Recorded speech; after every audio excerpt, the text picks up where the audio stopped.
Every place has their own symbol for autumn. Germany has apples. China has persimmons. The US has pumpkins. Funny how they all shine a bright orange in ochre autumn fields. Today, my dad will take me foraging for wild apples to make apple juice and cider. When I was a kid, we had an apple tree in our garden. In late August, I sometimes heard the hollow wooden thump of falling fruit and the buzzing of frantic wasps from my window. Now all our fruit trees are gone.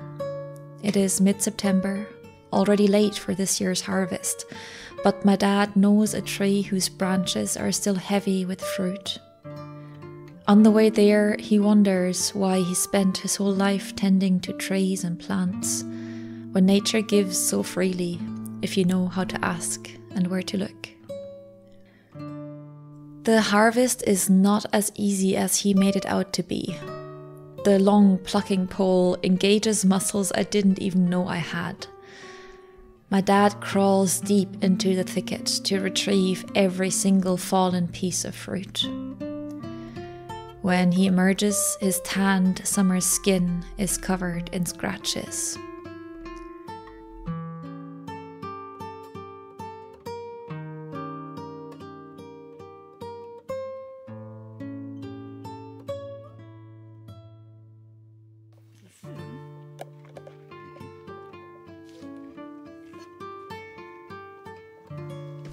We gather 20 kilograms of wild apples.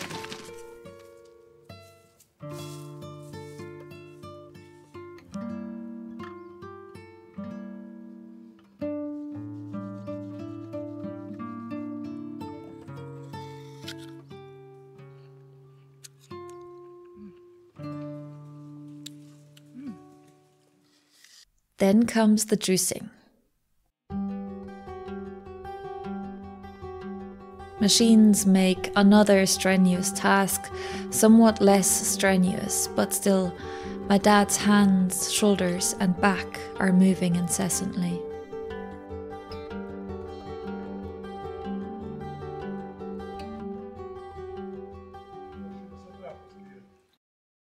August Day by Jane Hirshfield.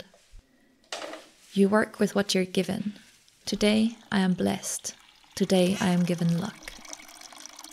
It takes the shape of a dozen ripening fruit trees, a curtain of pole beans, a thicket of berries. It takes the shape of a dozen empty hours.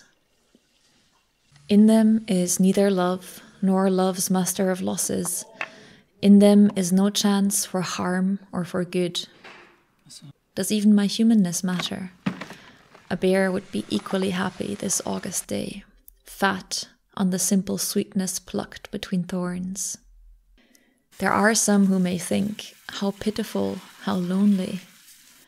Others must murmur, how lazy. I agree with them all. Pitiful, lonely, lazy, lost to the earth and to heaven, thoroughly drunk on its whiskies, I wander my kingdom.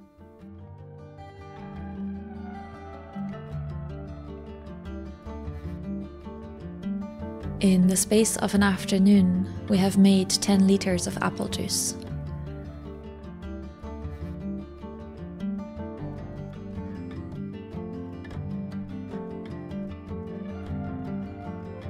I try some of my dad's cider, which he made earlier using apple juice and natural unrefined yeast.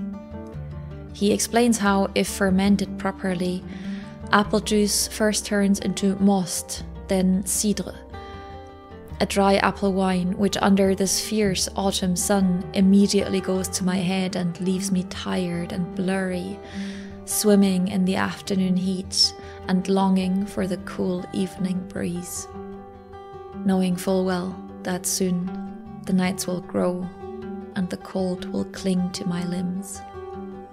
When that time comes, I will reach for my bottle of late summer gold and let taste carry me back to a field of dying sunflowers.